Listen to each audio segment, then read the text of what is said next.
नमस्कार।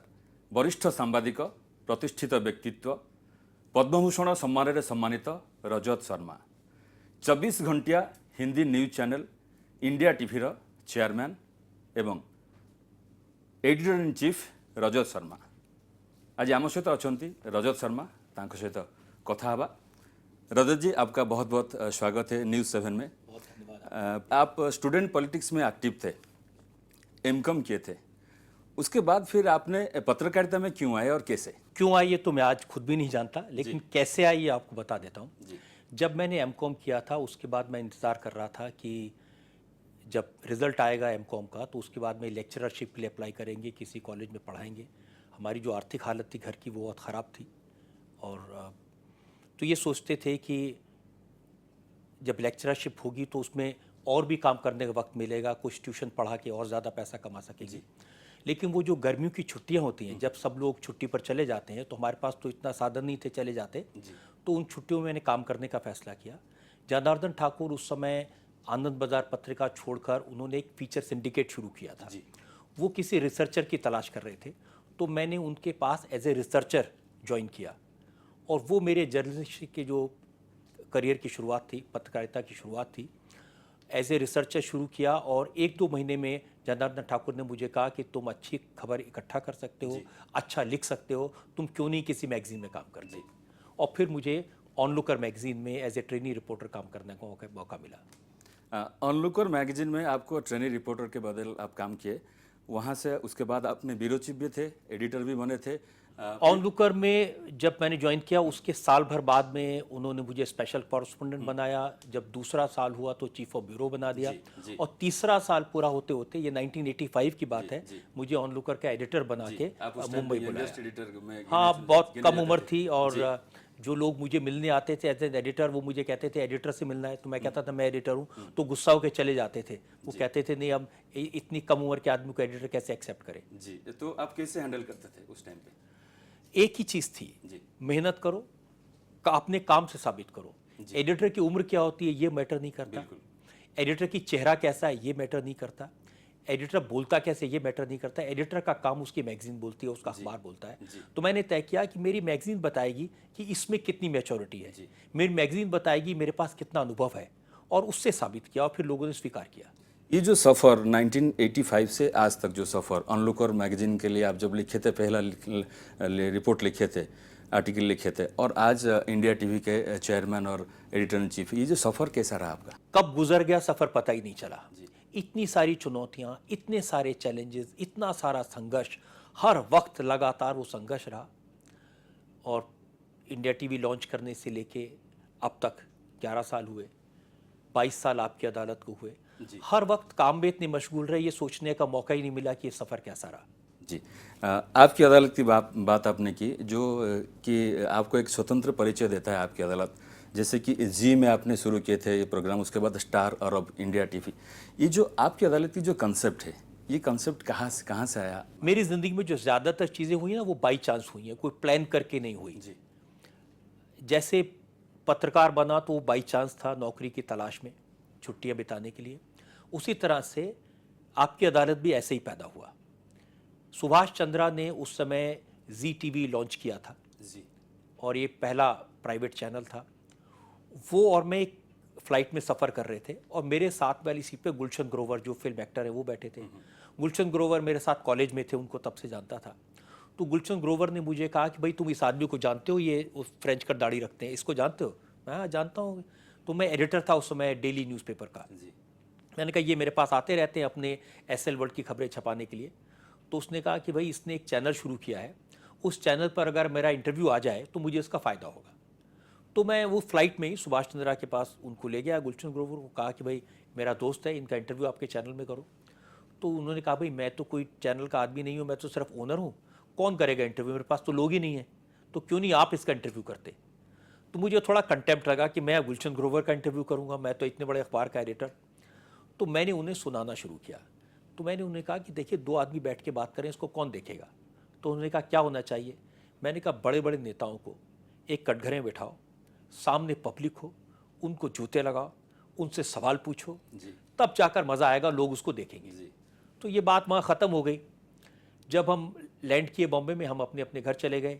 2-3 दिन बाद उन्होंने मुझे फ़ोन किया कि आपका वो जो प्रोग्राम था अदालत का, वो मैंने डिस्कस किया है। मैंने पूछा कौन सा प्रोग्राम? उसने कहा वो जो आप कह रहे थे क्या? अरे मैंने कहा था वो तो मैं ऐसे ही मजाक में बोल रहा था, कौन आएगा बैठेगा कटघरे में। नहीं नहीं, ये मैंने डिस्कस किया और लोग कह रहे हैं ये बड़ा अच्छा प्रोग्राम होगा। तो मैंने कहा देखिए साहब, मेरे से गलती हुई, मैंने तो ऐसे ही फालतू में बोला था, मैं तो सिर्फ टाइम पास कर रहा था, मेरे दिमाग में ऐसा कोई नहीं, और ना मैं टीवी जानता हूँ, ना मैं टीवी पर अपेयर कभी हुआ हूँ। फिर वो परसू करते रहे। तो सुभाष जी को फिर एक दिन मैंने कहा कि अच्छा आप इतना कह रहे हैं तो मैं इसको कोशिश करके देखता हूँ, लेकिन इसकी जो फेलियर है, जो सक्सेस है, वो आपके सिर पे होगी जी। अगर ये अच्छा नहीं हुआ तो इसको हम एक प्रोग्राम करके बंद कर देंगे, एक बार करके देखते हैं। तो इस तरह से वो ये प्रोग्राम ये पैदा हुआ और अब बहुत बड़ा प्रोग्राम है, बहुत सक्सेसफुल प्रोग्राम है। अभी आप जैसे चेयरमैन है और एडिटर इन चीफ है चैनल के, पॉलिटिशियंस और ब्यूरोक्रेट्स के बहुत सारे दबाव होता है मीडिया के ऊपर, ऐसे कुछ हुआ है कि आपके साथ कभी? मैं आपको बताऊं विभूति जी कि दबाव तब होता है जब सामने वालों को लगे ये दब जाएगा जी। अगर सामने वालों को पता होगा कि इस पर दबाव का कोई असर नहीं होगा तो आपको कोई दबाव डालने की कोशिश नहीं करेगा। ये आदमी की जील, आदमी की पर्सनैलिटी, आदमी की प्रेजेंस, आदमी का काम ऐसा होना चाहिए कि किसी की हिम्मत ना हो दबाव डालने की। मुझे 22 साल में 1-2 कोई मौके होंगे, उसको छोड़ करके कभी किसी ने प्रेशर डालने की कोशिश नहीं की, कभी किसी ने इसकी हिम्मत नहीं की। बहुत बड़ी बात है। और एक बात है कि अभी जैसे चल रहा है मीडिया वार चल रहा है, एक मीडिया हाउस और दूसरे मीडिया हाउस के बीच में जो वार चल रहा है, उसके बारे में क्या? मैं उसको अच्छा नहीं मानता जी। मैं समझता हूँ कि मीडिया का काम समाज को जागरूक करना है, मीडिया का काम समाज को अपनी ताकत दिखाना नहीं है, मीडिया का काम किसी दूसरे बिजनेस हाउस को, किसी राइवल को मारना नहीं है, ये हमारा काम नहीं है। अगर हम ये करेंगे इससे हमारी क्रेडिबिलिटी जाएगी, हमारी विश्वसनीयता कम होगी। हम कोई बॉक्सिंग रिंग में नहीं है कि हम एक दूसरे को बॉक्सिंग करके, पंच करके किसी का मुंह तोड़ने की कोशिश करें। हम समाज का निर्माण करने के काम में हैं, हम समाज में जागरूकता क्रिएट करने के काम में हैं, हम समाज को एजुकेट करने के, इन्फॉर्म करने के काम में हैं। और उससे जो हमें ताकत मिलती है, उस ताकत का इस्तेमाल अगर हम अपने बिजनेस के लिए करेंगे, उस ताकत का इस्तेमाल किसी दूसरे राइवल को पीटने के लिए करेंगे, उसका हमें बहुत नुकसान होगा। और सिर्फ उन चैनल्स को नुकसान नहीं होगा, इसका नुकसान पूरे के पूरे ब्रॉडकास्टिंग वर्ल्ड को होगा जी। और एक बात है नेशनल सिक्योरिटी एंड मीडिया, जैसे कि 26/11 को हुआ था जो अटैक मुंबई में हुआ था, उस टाइम पे मीडिया ने जिस तरह से कवरेज किया था, उसके बाद कई सवाल उठे थे, इसके बारे में आपकी क्या राय? देखिए उस समय सवाल उठे थे और मैंने बड़े साफ साफ कहा था कि इसमें मीडिया का कोई दोष नहीं है। वो पहला अनुभव था मीडिया के लिए भी, पहला अनुभव था सरकार के लिए भी। एक अटैक हुआ है, उनका कहना था कि इतने करीब क्यों चले गए रिपोर्टर, लाइव रिपोर्टिंग क्यों की? आप अगर हमें जाने की परमिशन दोगे तो रिपोर्टर जाएगा ही। वो अपनी जान पर खेल करके रिपोर्टिंग कर रहे थे। उस लाइव कवरेज से क्या नुकसान हो रहा है ये तो सरकार को भी 3 दिन बाद पता चला, हमें भी 3 दिन बाद पता चला। और जब सरकार ने अगले दिन हमें कहा कि ये लाइव कवरेज से नुकसान होगा, जब सरकार ने कहा कि लाइव कवरेज मत दिखाइए, सब चैनल ने तुरंत डेफर्ड लाइव दिखाना शुरू किया, 1 घंटे बाद करके दिखाना शुरू किया। उस कवरेज का इस्तेमाल पाकिस्तान में बैठे हैंडलर्स कर रहे हैं, इंस्ट्रक्शंस देने के लिए कर रहे हैं, ये तो हमें पता नहीं था, किसी चैनल्स को नहीं पता था, किसी रिपोर्टर को नहीं पता था। लेकिन उन रिपोर्टर्स ने जान पर खेल के काम किया। मैं उसकी बहुत बड़ी उपलब्धि ये मानता हूँ कि चूंकि वो लाइव था, देश भर की जनता उसे देख रही थी, उन्होंने वो भरोसा किया जो दिखाया जा रहा है वो सही है। उसकी वजह से कहीं दंगे नहीं हुए, उसकी वजह से कहीं मार पिटाई नहीं हुई। 1 घंटे के लिए मुंबई पुलिस ने कुछ इलाकों में टीवी चैनल्स का ब्रॉडकास्ट बंद कर दिया था, मुझे आज भी याद है। और उन इलाकों में तनाव शुरू हो गया था, उन इलाकों में अविश्वास पैदा हो गया था, पता नहीं कितने लोग मर गए। तो अगर सरकार इंफॉर्मेशन देगी उस पर कोई भरोसा नहीं करेगा। प्राइवेट न्यूज़ चैनल भरोसा इसलिए अर्जित कर पाए क्योंकि उन्होंने ईमानदारी से उस चीज़ को दिखाया, और वो उस ईमानदारी की मुझे लगता है सबको कदर करनी चाहिए। लेकिन उससे हमें लेसन भी सीखना चाहिए। नेशनल सिक्योरिटी का जब सवाल हो, सरकार एक सीमा बांधे, इसके आगे आपको नहीं जाना, उसके आगे नहीं जाएंगे। नेशनल सिक्योरिटी का सवाल हो, सरकार कहे आप इसको लाइव मत दिखाइए, नहीं दिखाएंगे। और by and large news channels ऐसे जो भी डिक्टेट होते हैं, ऐसे जो भी सलाह होती है, ऐसी जो भी एडवाइजरी होती है, उसका पालन करते हैं, और ये हमेशा हो रहा है। रजत शर्मा सहित आग को आलोचना जारी रहिबो, किंतु ए ब्रेक परे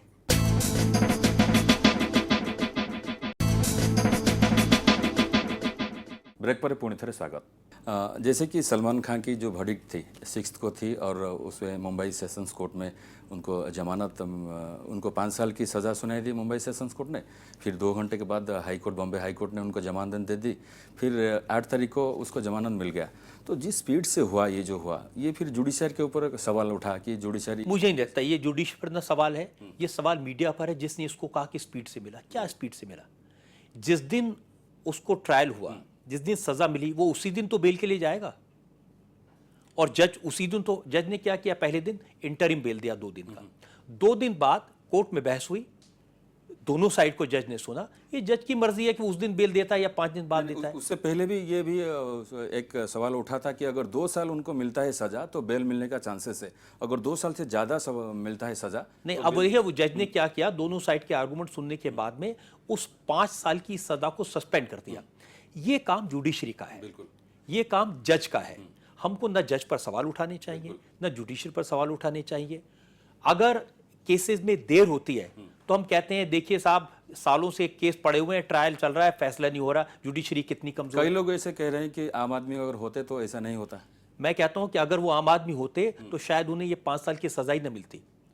ऐसे जितने भी केसेस हैं जो रोड एक्सीडेंट के केसेस होते हैं, उनमें लोगों को पुलिस अरेस्ट करती है, केस चलता है, 6 महीने की सजा मिलती है या 10,000 रुपए का जुर्माना, तो लोग छूट जाते हैं। चूंकि ये सलमान खान है, 13 साल से केस चल रहा है और मैंने इसको वॉच किया। मुझे लगता है यहां मीडिया को, हमको रोल नहीं प्ले करना चाहिए। हमारा काम है जो हो रहा है उसको रिपोर्ट करना।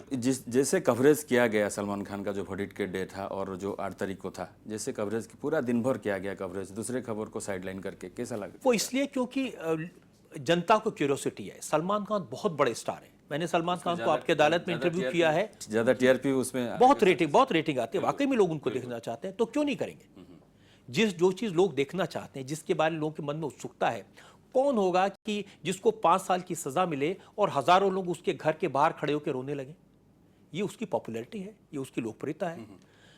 जब बेल मिली, फिर अगले दिन हजारों लोग रात को 2 बजे तक उनके घर के बाहर खड़े रहे। ये मुझे लगता है कि कुछ लोगों को इसमें एनवी हो, जेलसी हो कि इतना पॉपुलैरिटी क्यों है। 13 साल से जिस पर मुकदमे चल रहे हैं, जिस पर इतने इल्जाम लग रहे हैं, उसकी पॉपुलैरिटी रेट तो कम नहीं हुई। जब वो फिल्म में आते हैं तो उनकी फिल्में सक्सेसफुल होती हैं, और जिसको जनता प्यार करती है उस पर सवाल करने वाले आप और मैं कौन होते हैं? बिल्कुल। और एक बात है कि जैसे अगर मीडिया चाहता है तो पॉलिटिशियंस को हीरो बना देता है मीडिया में। जैसे कि एक एग्जांपल ले सकते हैं आप अरविंद केजरीवाल को। अरविंद केजरीवाल ने फिलहाल कुछ दिन पहले बोले हैं कि मीडिया को सुपारी दिया गया है कि हमको फिनिश करने के लिए। इसके बारे में आप क्या कहेंगे? देखिए, ये वो लोग हैं जिन्होंने मीडिया का जमकर इस्तेमाल किया। उन्होंने दूसरों पर आरोप लगाए तो वो चाहते थे उसको लाइव दिखाया जाए। वो जब दूसरों पर इल्जाम लगा रहे थे, वो चाहते थे कि अनकट, बगैर किसी सवाल के उनके आरोप दिखाए जाए। आरोप लगा करके वो बड़े बने, दूसरों पर कीचड़ उछाल करके वो बड़े बने। जनता ने अपनी एक्सेप्टेबिलिटी की, मीडिया का इस्तेमाल किया जनता से माफ़ी मांगने के लिए। अब वो कह रहे हैं कि मीडिया को सुपारी ली हुई है मीडिया ने। अब वो कह रहे हैं मीडिया बिका हुआ है। अब वो कह रहे हैं कि इस मीडिया को विपश्यना में चला जाना चाहिए। अब वो ये कह रहे हैं इस मीडिया का ट्रायल होना चाहिए। वो कह रहे हैं इस मीडिया को जेल में बंद कर देना चाहिए। ये डबल स्टैंडर्ड नहीं चलेंगे।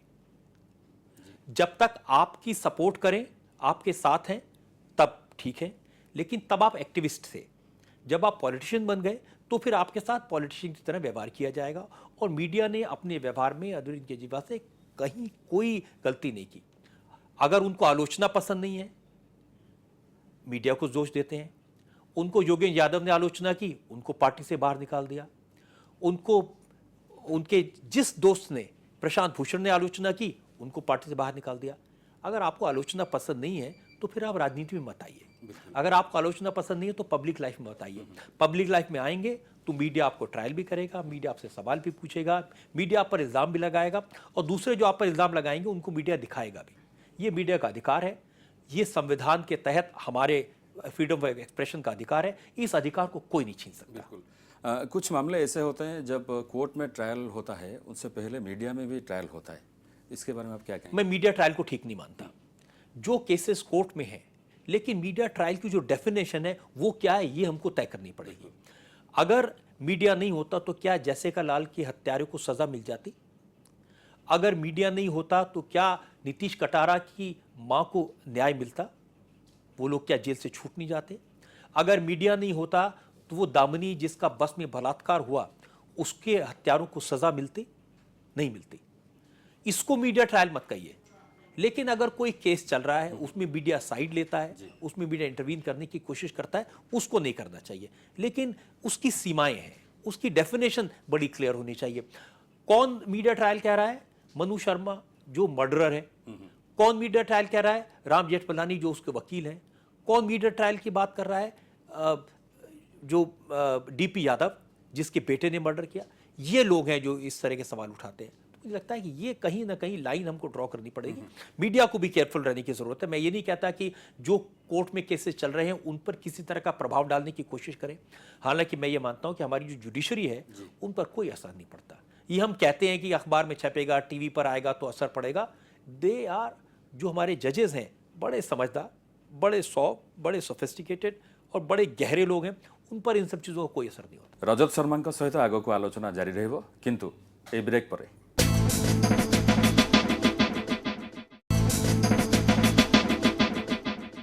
पुणी थे स्वागत। अभी जैसे कि आप देख रहे हैं कि रीजनल चैलेंज अभी उड़ीसा में भी ग्रो कर रहे हैं, दूसरे स्टेट्स में भी ग्रो कर रहे हैं, तो ये रीजनल चैलेंज का भविष्य क्या देख रहे हैं आप? रीजनल चैलेंज के सामने मुझे लगता है सबसे बड़ी चुनौती है जो प्रेशर है लोकल, उसको फेस करना। यहाँ रीजन में मुझे लगता है पॉलिटिकल प्रेशर, ब्यूरोक्रेसी का प्रेशर, हर तरह के प्रेशर्स उनको फेस करने पड़ते हैं। बहुत जगह ऐसे राज्य हैं जहाँ पर गुंडागर्दी का, बाहुबली का प्रेशर फेस करना पड़ता है। ये बड़ी चुनौती है। और दूसरा चैलेंज है कमर्शियल, क्योंकि खर्चा तो उतना ही होता है, नंबर ऑफ एडवर्टाइजमेंट कम है, उनका रेट बहुत कम है, तो इतनी शायद पैसा नहीं कमा पाएँ कि चैनल को सक्सेसफुली चला चुके। उसको कैसे फेस करेंगे? और फिर आपको कैरेज फीस देनी पड़ेगी, आपको तनख्वाहें ज़्यादा देनी पड़ेगी क्योंकि कंपटीशन है। 12-12 चैनल होंगे। आप एक आदमी को अगर 50,000 रुपये सैलरी लेकर रखेंगे, वो अच्छा काम करेगा तो दूसरा उसको 70,000 रुपये दे के ले लेगा। ये चुनौतियां हैं, चैलेंजेस हैं चलाने में किसी भी चैनल के।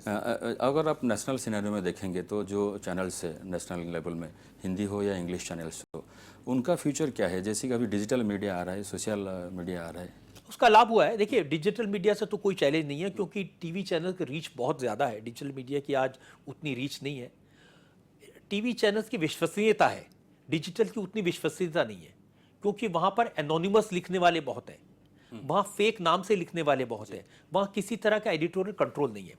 टीवी चैनल्स का एक फेस है, एक एडिटर है, एक आदमी की रिस्पॉन्सिबिलिटी है। वो गलती करता है तो आप किसी की गर्दन पकड़ सकते हैं। इसलिए समाज में, जनता में उनकी क्रेडिबिलिटी है, उनकी विश्वसनीयता है। तो इसलिए किसी तरह का कोई डर, किसी तरह कोई चुनौती, किसी तरह का कोई भय नहीं होना चाहिए। पॉपुलर न्यूज़ और क्वालिटी न्यूज़ आप किस में बिलीव करते हैं? दोनों में, दोनों का कॉम्बिनेशन होना चाहिए। क्यों नहीं?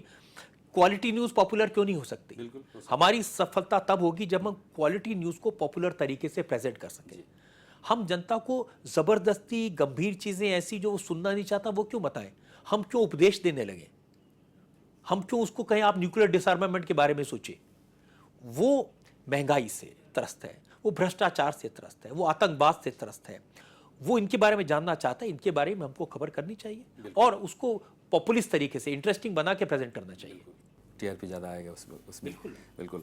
जो लोग अभी यंग जनरेशन जो पत्रकारिता के क्षेत्र में आने चाहते हैं, इस फील्ड में आने चाहते हैं, उनको आप क्या सलाह देंगे?